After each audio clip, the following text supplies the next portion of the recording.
ibu sakit.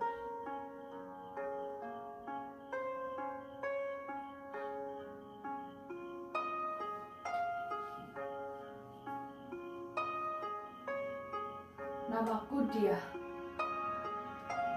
Aku anak terakhir dari 4 bersaudara. Aku memiliki keinginan yang begitu besar. Salah satunya, aku ingin membahagiakan ibuku. Tapi pertengkaran dengannya selalu saja terjadi.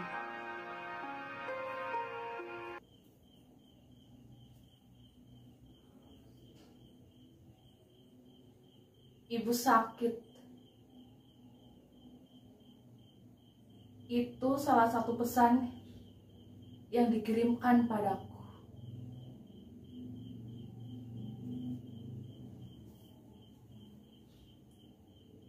Tapi apa benar ibu sakit? Tidak.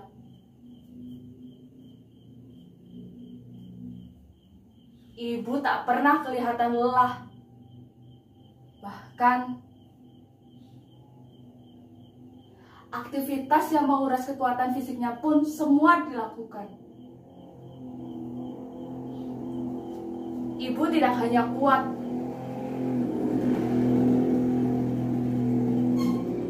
mulutnya pun kerap mengeluarkan kalimat-kalimat pedas.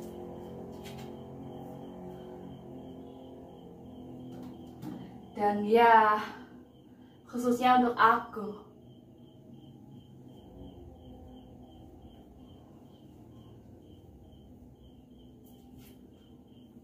jadi perempuan kok suka melamun. Bekerja, itu akan membuat tubuhmu kuat.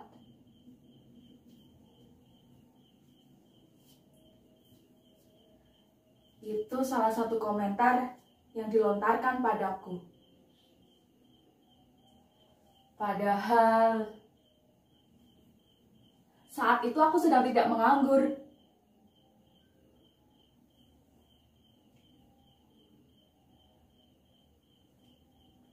Ibu juga tidak pernah menghargai kesukaanku membaca.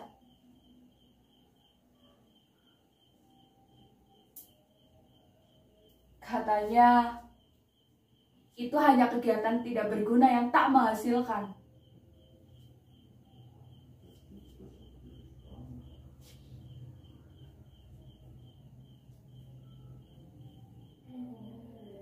Ibuku juga mengecam kebiasaanku rapat dengan para pemuda desa.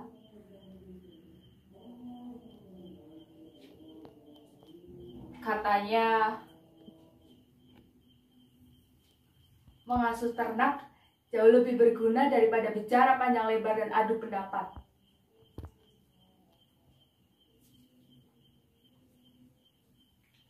Kamu pikir dengan bicara bisa membuatmu mendapatkan uang?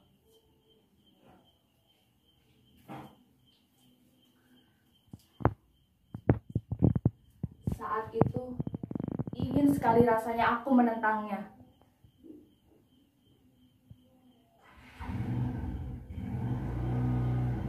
Cara berpakaianku pun selalu salah di matanya.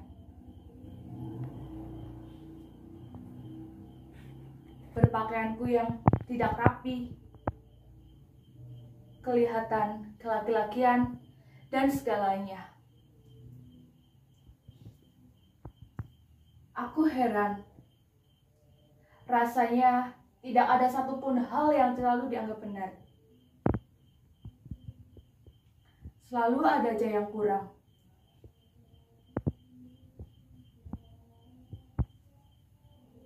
Kenapa aku berbeda dengan ketiga kakakku?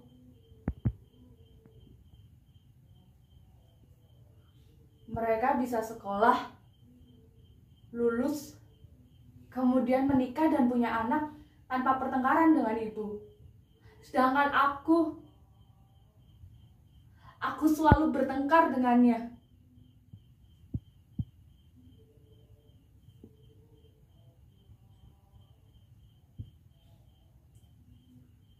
Sesekali aku pernah mencoba ingin menyenangkan hati ibu. Aku mencoba memasak dan ia membuat sesuatu untuknya. Tapi hasilnya ibu tidak menghargai usahaku. Gini nih, kalau perempuan cuma bisa belajar, tidak tahu bagaimana memasak. Siapa yang mau menikah denganmu kalau kayak gini? Saat itu aku merasa tidak berdaya menghadapi ibu.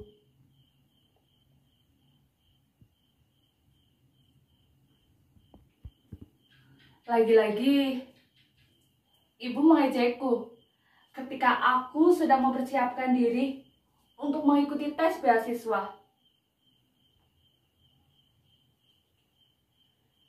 Kamu tidak akan pernah berhasil, jadi tidak perlu capek-capek. Karena pada akhirnya, perempuan akan kembali ke dapur, apapun kedudukannya. Ingat itu.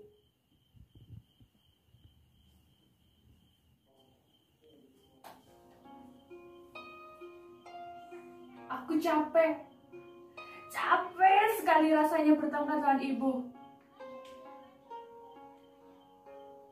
Sejak saat itu, aku merasa begitu yakin. Wanita tua yang selama ini aku panggil ibu, tidak pernah dan tak akan pernah mencintaiku.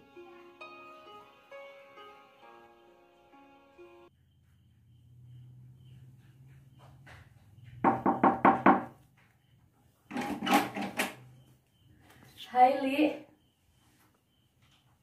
baru pulang? Oh, enggak apa-apa.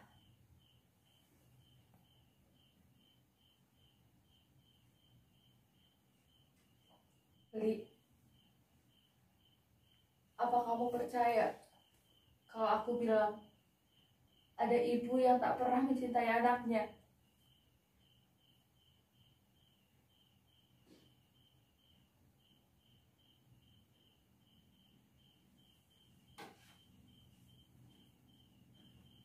Mungkin pertanyaan ini aneh di telinganya.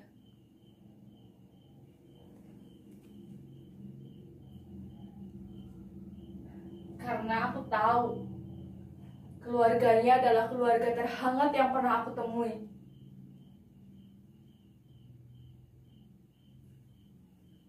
Aku dan Laili sudah kenal lama,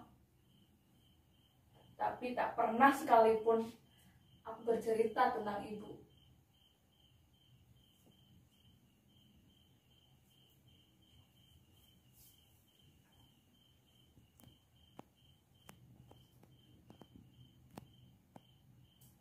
Sudah 5 tahun aku tidak pernah menjenguk ibu.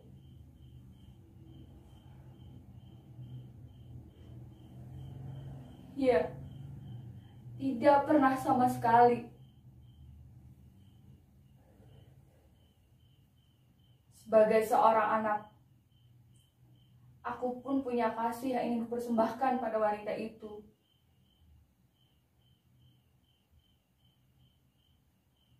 Tapi aku tak ada kesempatan untuk mewujudkan itu semua. Ibu tak pernah peduli padaku.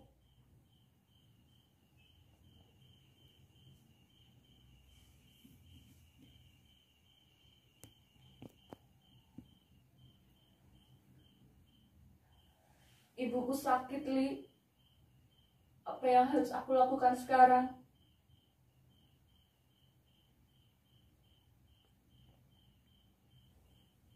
Sudah 5 tahun aku tidak pernah pulang, Li.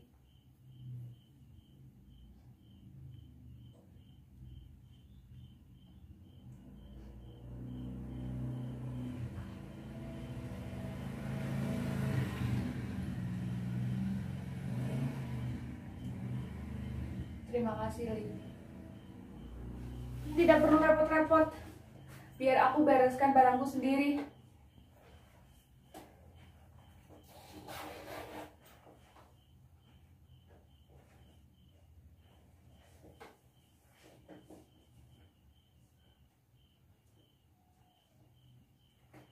Kamu yakin aku harus pulang sekarang, Li?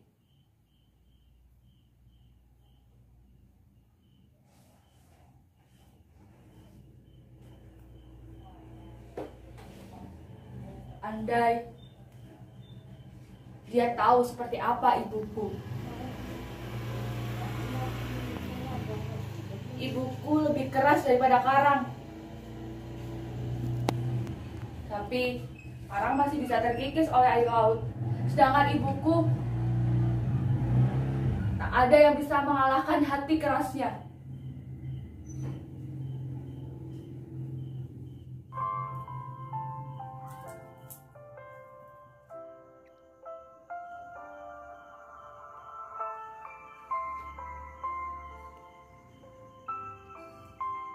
Ibuku melarangku untuk tidak pergi keluar kota.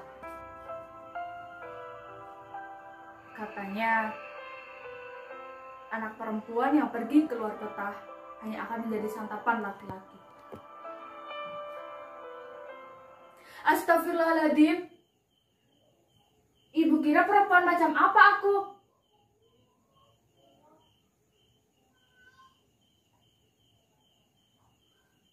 Cukup, Bu. Cukup. Ibu cuma percaya pada dirinya sendiri.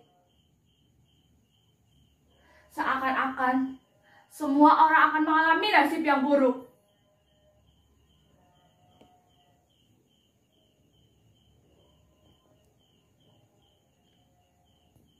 Saat ditinggal Bapak.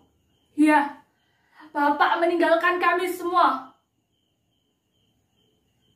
Ia berjanji akan kembali. Tapi semua hanyalah omong kosong. Kenyataannya ia menikah lagi.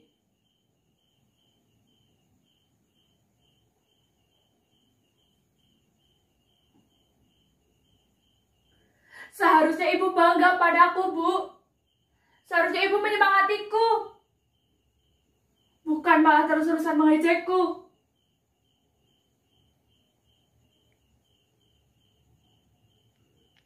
Aku tahu sekarang kenapa Bapak meninggalkan ibu. Karena ibu picik, itu sebabnya.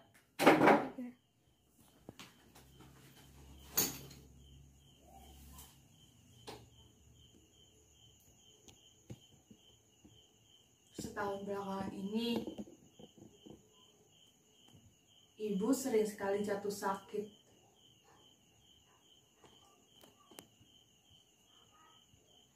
Tapi beliau tidak pernah mengizinkan kakakku untuk mengabariku. Mungkin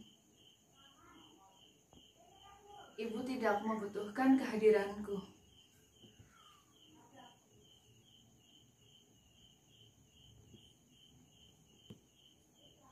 Ibu tidak ingin mengganggu kuliahmu, Dia.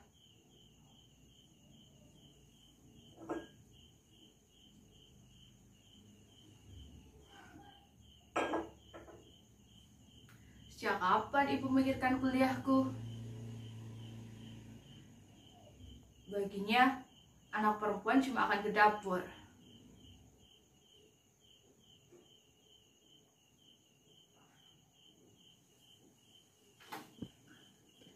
Aku kenal ibu. Dan selama menjadi anaknya,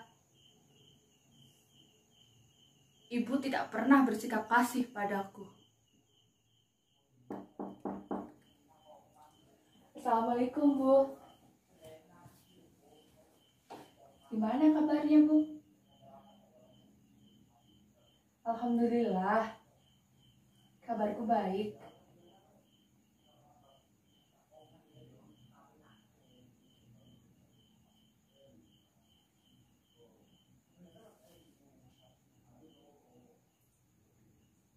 Semuanya hampir sama, tidak berubah.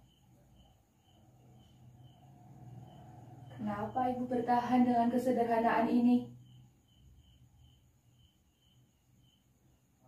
Bukankah dengan ternak miliknya ibu bisa hidup layak?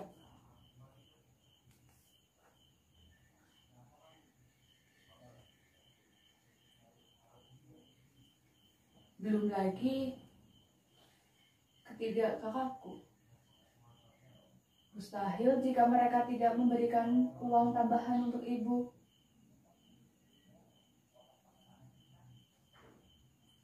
Uang yang aku kirimkan meski tak seberapa, mestinya cukup untuk meringankan ibu.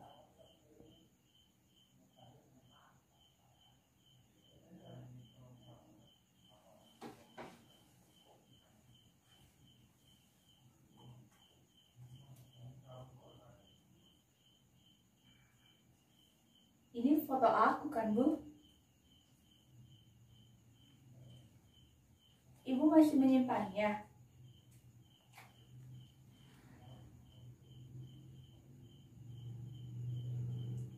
Apa ibu kangen aku? Benarkah?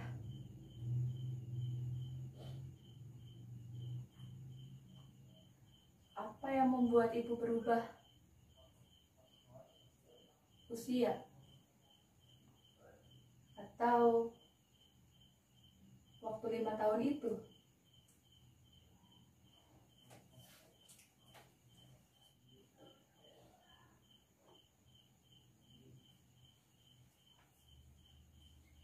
Itu apa, Bu? Hah? Untuk aku?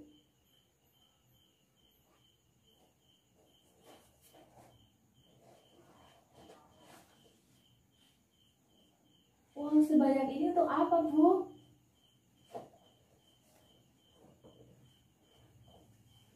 Aku sedang tidak butuh uang, Bu. Aku juga sudah kerja 9, jaga toko, sama sambil nulis-nulis.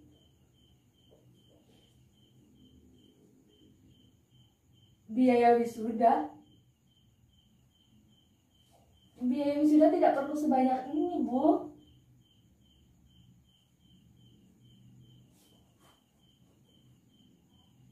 Kenapa ibu tidak pakai untuk membeli keperluan ibu saja? Kan sudah aku jelaskan.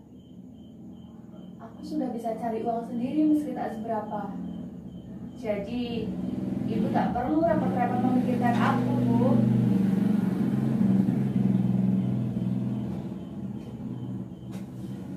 Tapi, lagi-lagi ibu memaksaku untuk menerima uang itu. Suatu saat, kau akan membutuhkannya, dia, untuk pernikahanmu. Pernikahanku? Sejauh itukah ibu memikirkanku?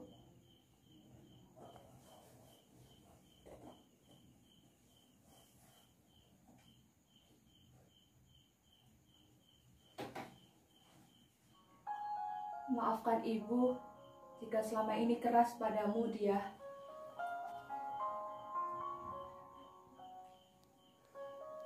Setelah mendengar ucapan maaf itu, batinku terasa lebih segar.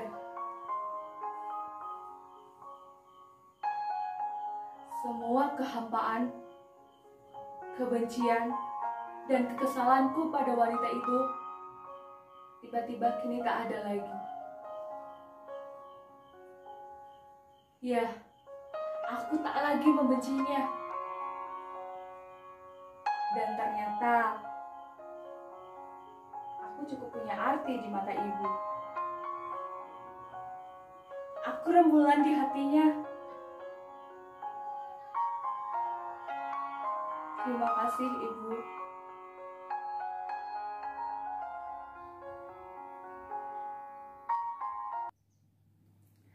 Amanat atau pesan yang bisa diambil dari monolog yang telah saya tampilkan yaitu jangan pernah membenci orang tua, terlebih ibu yang telah melahirkan kita. Karena sekeras-kerasnya orang tua mendidik, itu pasti ada maksud dan tujuannya. Kita sebagai seorang anak jangan pernah berkata kasar, membentak, dan membuat hati orang tua terluka atas apa yang telah kita lakukan. Sayangilah mereka selagi mereka masih ada. Terima kasih.